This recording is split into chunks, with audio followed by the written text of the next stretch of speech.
Welcome to People. I'm Shirley Lin.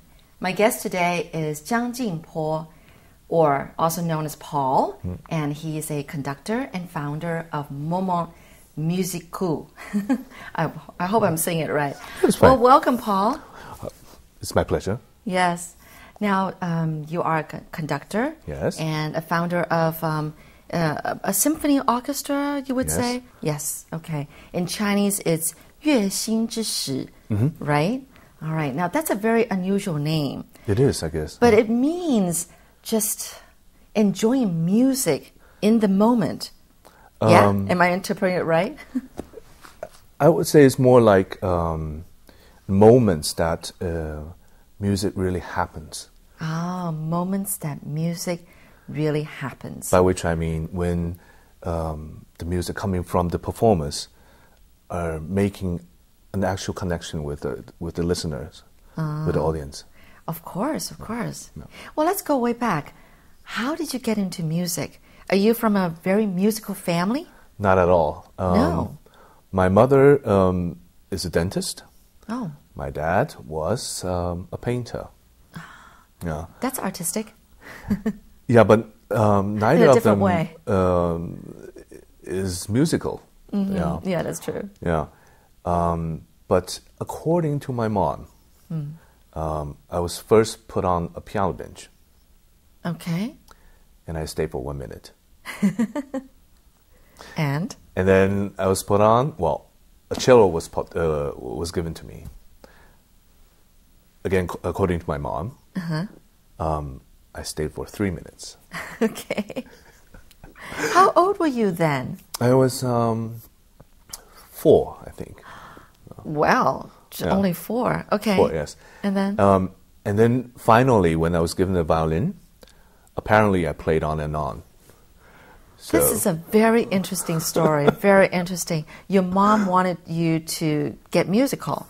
I think there's a dentist and there's the painter. Yeah. How about someone musical, right?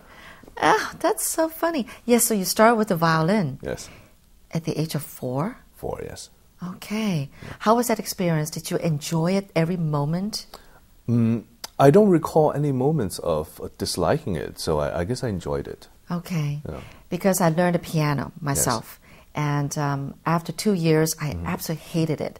And my mom would sit right beside me as I practice. Yeah. I'll be practicing and crying at the same time. Wow. Yeah. But in total, I learned the piano for 11 years. But I guess that was good. Well, we can talk about that later. Okay. So then you learned the piano, the violin. Yes. For how many years? I don't know, because, let me see.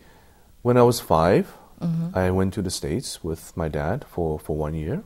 Okay. And I didn't continue learning the violin during that year. But then after that, when I was 6, when I came back to Taiwan, I started learning it again.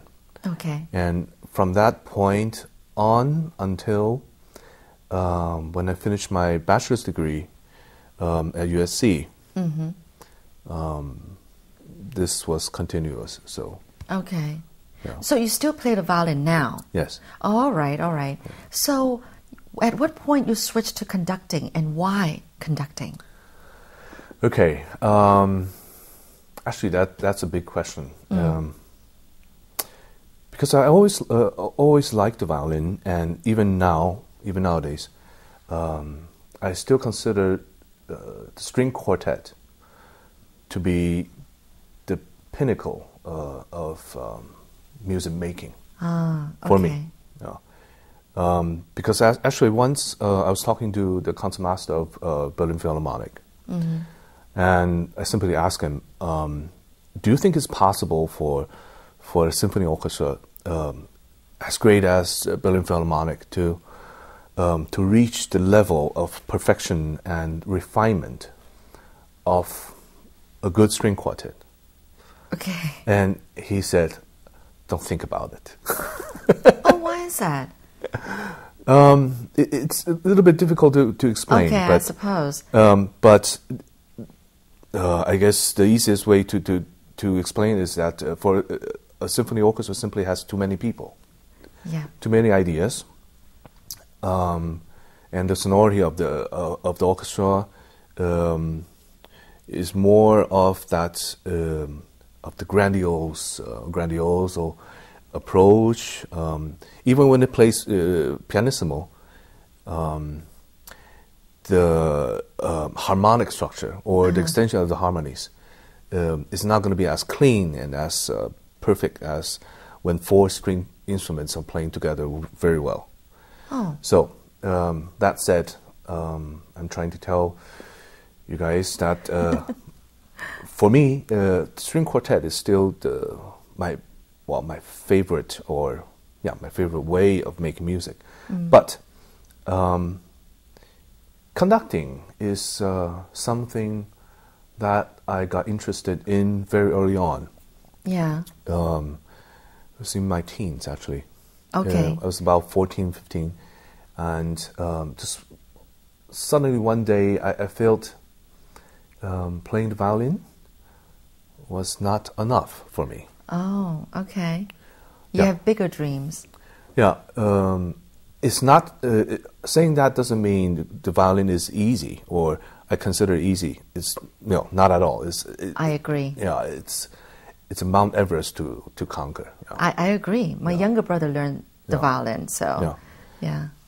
It's just that I guess in my nature or in my character, I long for something more complex, maybe. Something more interweaving. And maybe because you like to be in control, maybe? No. No?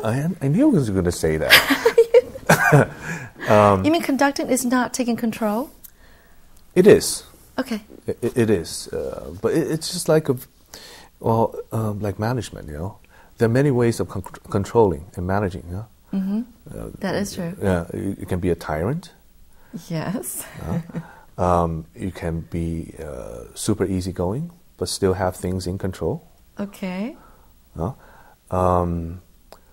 And I think for me, it's not so much an issue of power or control or manipulation. It was simply a musical urge, to be able to make good music on that scale, on the scale of a symphony orchestra, of that repertoire. And it was later on that I gradually discovered that I think I'm meant to do it. Oh, okay. Yeah. Yeah. More so than being a violinist. I guess if I understand you correctly, I know that there are some people, let's say they're watching a choir or they're watching, a concert, and the conductor's up there conducting. Yeah. And you see some people in the audience or standing on the side, kind of moving along and just enjoying the moment of conducting, following the same motions as the conductor himself and all that. So those people, excuse me, those people are made for conducting then. I think those are, that's a different aspect. I think that's more like, that's more of a dancing aspect of a person. Yeah? Yes. There are people who when they listen to music and their body feels it right away in a very direct way, and they start to move, and their body want to do something. Yeah. That's why I say it's more of a dancing nature. Yeah, because I've seen some conductors have a lot of gestures. Yes, but there are also great conductors who doesn't move at all. Right. Yes, that is true. Which kind are you? In the middle. I'm just me. Okay. No, I think that's important because my mentor, his name is Daniel Lewis. He's probably about 90 now. No, he's 87 now. Actually, I was his last student at USC. Okay. And he really stressed this idea that a conductor should never plan his gestures. Everything has to come from inside, spontaneously, what you feel about this music, yeah, you do it. But you don't plan anything. Okay. You don't plan this gesture because it looks good or beautiful or magnificent or something. No. Okay. No. Yeah. You know, I actually asked my colleague, Huang Shihan, because she interviewed you before. And I said, is it all right for me to play a part of your music in there? Because people don't, how should I say it? Don't see your conducting, or I mean, they just hear the music. But she said, no, it's quite all right because every conductor has different interpretation of music, and just the way how you bring out the music, the same piece of music. Of course. And I said, wow, okay, I never thought it that way, but I see the conductors are very much into like, how do I put it? I mean, let's say a total masterpiece, okay? Maybe it's Mozart or Chopin or whatever, whoever. And everybody knows that music so well off from the head or from the heart. But when you're up there conducting the same piece that everybody knows, I'm sure you feel the difference in there because it's you bringing out that music in a different way, maybe subtle ways, right? Sometimes subtle, sometimes big. Really? Yeah. And you don't think that would be disrespectful to the original composer? No. Just think the other way around. If you were a conductor and you're doing the Beethoven Fifth Symphony, the 217 times, yes, and you do it pretty much the same every single time, indifferent from how Karajan did it, or how Karl Böhm did it, or even how Carlos Kleiber did it. What's interesting about it for yourself? Okay. I mean, that'll be quite a boring life. And I think for a conductor, the most interesting thing and the most rewarding thing is to communicate. Communicate with the soul of this composer through the score. Okay. So when I read a score, particularly from a composer that I feel close to, yes, it's like I'm reading a story. Not just a story, but his inner voices, his longings, his dissatisfactions, his dreams, his whispers, his soul. Wow. Okay. And that's tremendously rewarding. Now, let's say you said Beethoven Symphony 5, and you perform it like 10 times. Is it different every time? Of course. Yeah. Really? And I think that would be quite an important difference between a responsible conductor and not so responsible conductor. Okay. Because I think a responsible conductor would reread, will read again, or start again from scratch. Okay. The next time he does the same piece.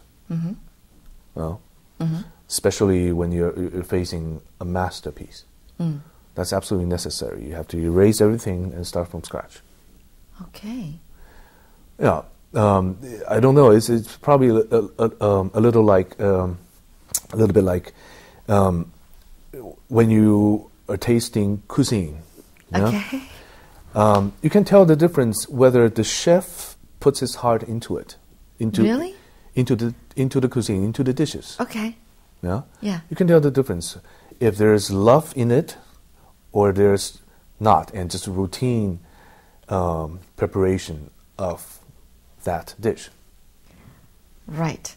Well, it's all very surreal, kind of. It's not. But I think I know what you mean, though. When the chef puts their heart into it, just like when you put heart into the music that you're performing, you're getting everybody to, perform it the way you want them to. That takes work, and it takes heart. Yeah. That is incredible. Well, we're going to go and talk more about Musicaux, how you started it, and also about the music scene in Taiwan. But let's take a break now.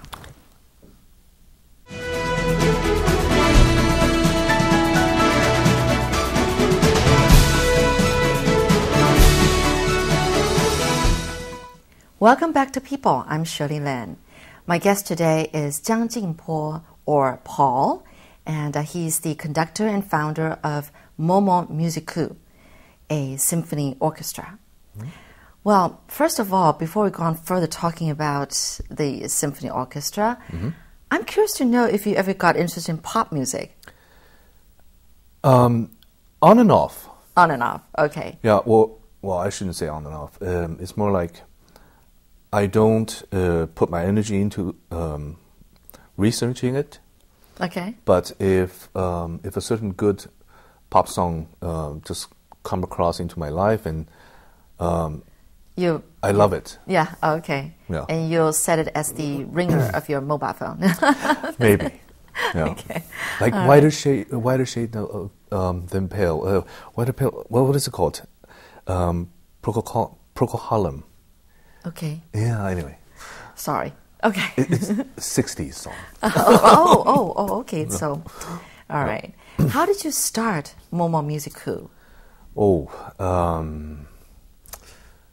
Yeah. Right. Let's put it this way. Most of my colleagues, by which I mean people who study conducting, okay. Young people who study conducting, would follow the protocol of climbing the ladder, by trying to become the music director of maybe an existing orchestra. Yeah, a smaller one, okay, a more local one, in the States, for example. And if they do well, they'll have the chance to, climb up the ladder. Okay. Yeah, moving up. Right. That goes for you. Actually, well, I had that choice, of course. I had that option. Okay. But I decided to come back to Taiwan and start my own orchestra. Right. That's the hard way to do it. Yeah. Yeah. How did you get around to looking for all these people to form your own orchestra? Yeah. In the beginning, the talent or the people, players, was not the problem because I have many good colleagues, good schoolmates who are good musicians. Okay. People around about my age, and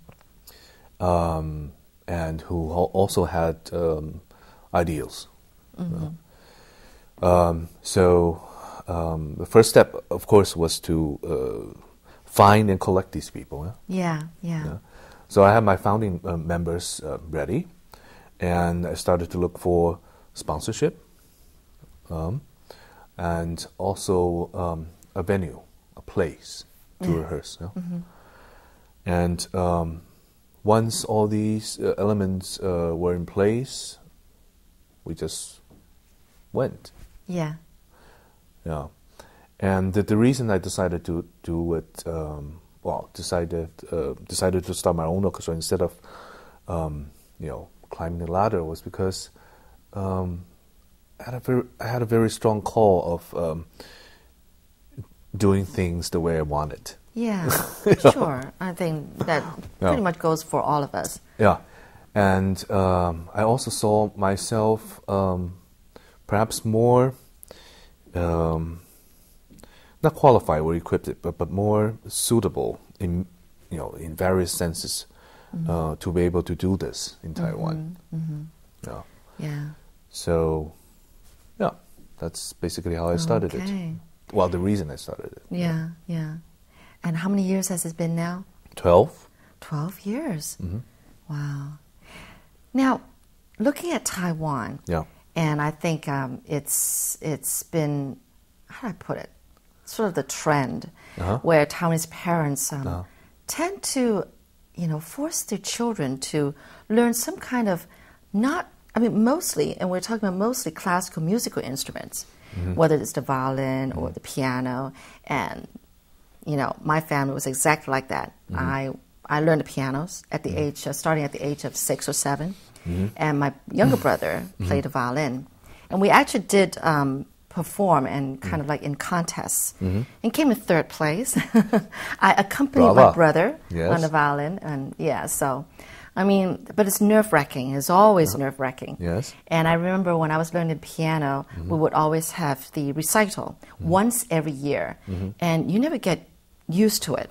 Every year the time comes around, you're just so nervous. Yeah. And, as they're calling your number, the closer it gets, your heart's thumping. Your stomach. Oh, I hated that. But you just never get used to it. What do you understand about parents' mentality behind all this? Well, actually, I think it's not just Taiwan, but also, in Asia, Japan is like this. That is true. Korea is like this. Okay. There's just seems to be for the parents of these cultures to have very high and comprehensive expectations of their children. Ah, okay. Yeah. These parents want their children to be multi-talented. Yeah. Yeah. And very accomplished in many, many things. Yeah, I think that's why in the States, many Asian kids are called over-accomplishers. Huh? Oh, I can see why. Yeah. I think that American parents are more, excuse me, into sports, the active type of expectation on their children, as compared to Asian parents. They want their kids to be 静态, the quiet, artistic, the intellectual type. Yeah. Yeah, don't you see true. that? Yeah, I see that. Yeah, it's very interesting. And I think in Europe it's yet different, because it seems like in Europe there are more parents who are really liberal and just try to develop whatever talent or interest their children exhibits. Yeah. Oh, okay. Yeah. So that's a whole totally different kind of parents. Yeah. How do you think the Taiwanese government has supported in the music in the music sector, the music industry, especially because you're more familiar with the classical music? How has Taiwan been promoting its classical music, arena in terms of in Taiwan, but especially abroad? How do you think Taiwan is doing, and what it can do more? I'm sure it can do more. Classical music in Taiwan. Well, first of all, I think I should point out that Taiwanese government, since my memory, has always been paying some attention to performing arts. Okay. I wouldn't say promoting it, but at least I don't feel it's been neglected. Okay. It's in the education system. So kids at least learn about music and about, not necessarily instruments, but they have classes about music, about dancing, and the arts. Okay. But classical music per se in Taiwan, this might come to your surprise, but it's never the emphasis of the government. Because when you think about it, it's foreign. Foreign? It's foreign. Okay. It's not grassroots. Yeah, that's true. That's true. Yeah. Oh, I've never seen it that way. It may even be considered, art of the higher class, which is sensitive, actually. That's interesting, because Taiwanese parents, or Asian parents, want so much for their own family to be westernized, maybe? I think that comes historically from the influence of Japan. Oh, okay. More or less. I see. Yeah. Interesting. Yeah. So, what do you think Taiwan can do more in the sense, or rather, what have you seen abroad when you go perform in other countries that you thought something that Taiwan can work on, and maybe you've even managed to try to tell the appropriate agency about this, if you have been able to communicate with them? For example, for my orchestra, we've performed overseas quite many times, and when the occasion comes, we always have to apply for subsidy from the government. Yes. For traveling expenses and things like that, and there are ways you can apply for it, and of course it's never enough, but at least there are ways. There are resources. I probably think a little bit differently from some of my colleagues in terms of how much the government should do, or in that sense, what they're not doing enough. Yeah, I think differently. I think performing arts or any arts, should surrender.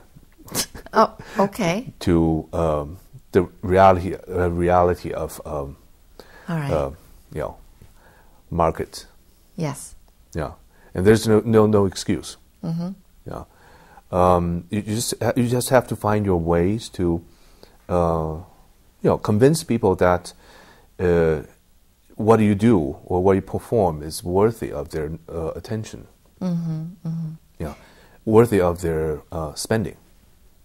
Do you think the percentage of Taiwanese population compared to abroad, other countries, has a good size of people that enjoy, appreciate classical music? Actually, many of my Western friends, musicians, some of them are, curators or managers of international scale, and whenever they come to Taiwan and they see the audience of Taiwan, they envy us. Okay.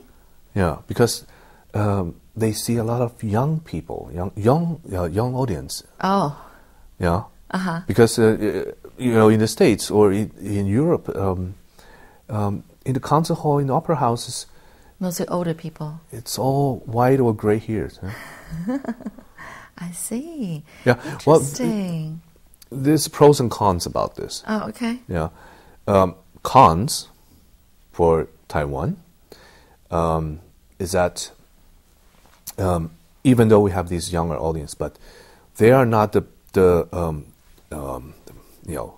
driving force or the status quo who already has the economic tools or forces to spend, on classical music, comparing to the situation in the West, where most of these audience or these subscribers are relatively wealthy people. Oh, okay. Yeah. Wow. But at least we have hope because the younger generations are interested. Right. They're drawn to this. Right. Yeah. Well, that is good. Yeah. Well, Paul, Yeah. what's what's an interview without actually enjoying a piece of music that you conducted?